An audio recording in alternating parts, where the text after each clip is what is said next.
Salut à tous, je vous présente mes fourmis. C'est des Messor Barbarus qui viennent d'Espagne.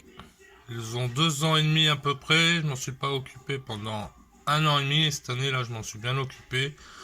Donc ils ont explosé la croissance. Ils sont magnifiques, beaucoup de têtes rouges. Les majors, c'est ceux qui ont les grosses têtes rouges. Et j'ai remarqué d'après mon expérience, donc moi c'est quand je leur donne beaucoup de nourriture, quand je les nourris beaucoup, elle m'en fait beaucoup.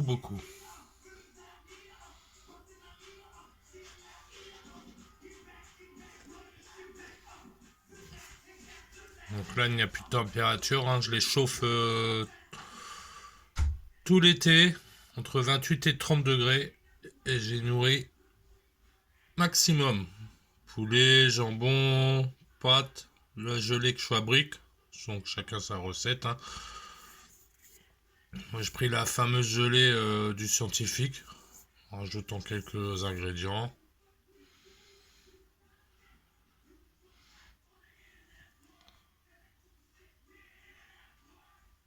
Voilà, donc là, ni en béton cellulaire, tout simplement avec une vitre, chauffage.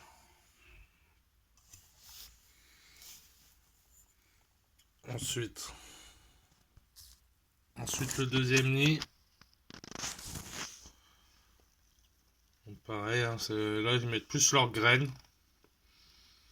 Celui-là je ne l'humidifie pas.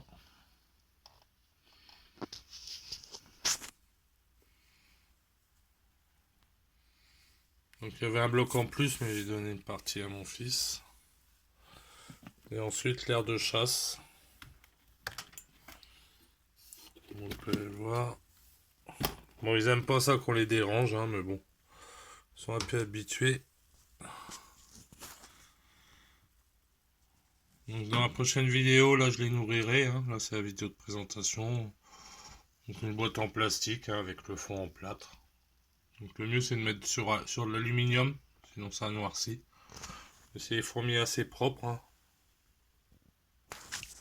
Ah, il y en a une qui s'est sauvée.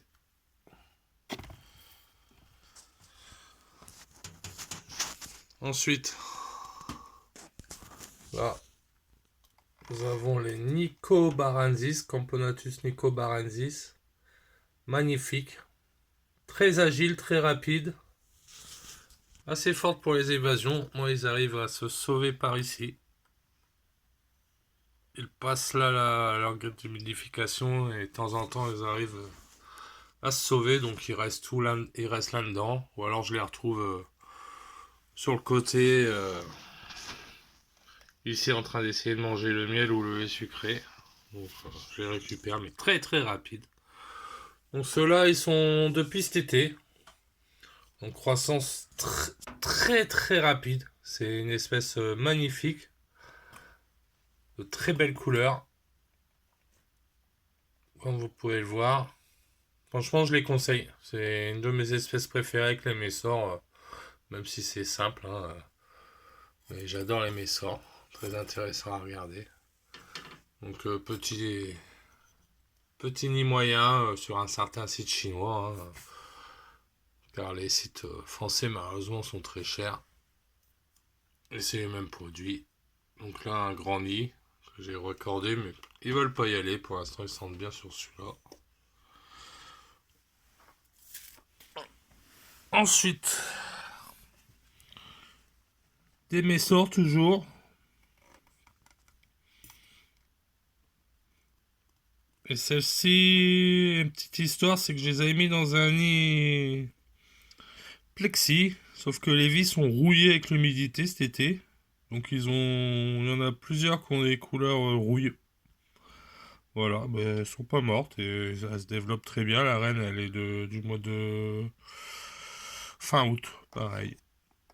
Voilà.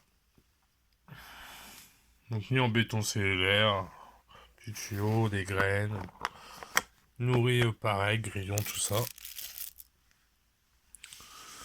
Et ensuite, donc là, je sais pas si on va voir une Camponatus cruentatus. Donc elle a 3 fourmis. Ils ont mangé les œufs là, pour la période hivernale, donc j'ai plus de place dans le frigo. Puisque dans le frigo, je vous montrerai plus tard, j'ai les Manica rubida, Camponatus arculeanus, et des fourmis que j'ai trouvées cet été dehors. Et là, la toute dernière,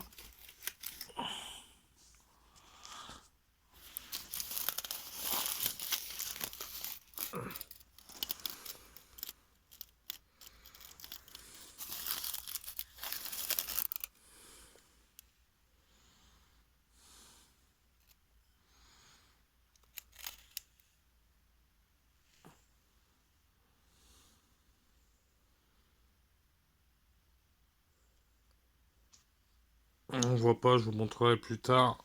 C'est les fourmis pique, fameuses fourmis noires et rouges en forme d'as de pique. Moi j'ai un trou là en faisant la vidéo, du coup je me rappelle plus le nom, je vous redirai ça plus tard. Voilà, présentation de mes quelques nids. Je vous montrerai les autres en sortie de diapose. Là je dois agrandir celui-ci. Puis voilà. Donc si vous avez des questions, n'hésitez pas. On peut s'entraider. Hein. On en apprend tous les jours et c'est une aventure magnifique les fourmis, voilà. Passez de bonnes fêtes et à plus tard, merci.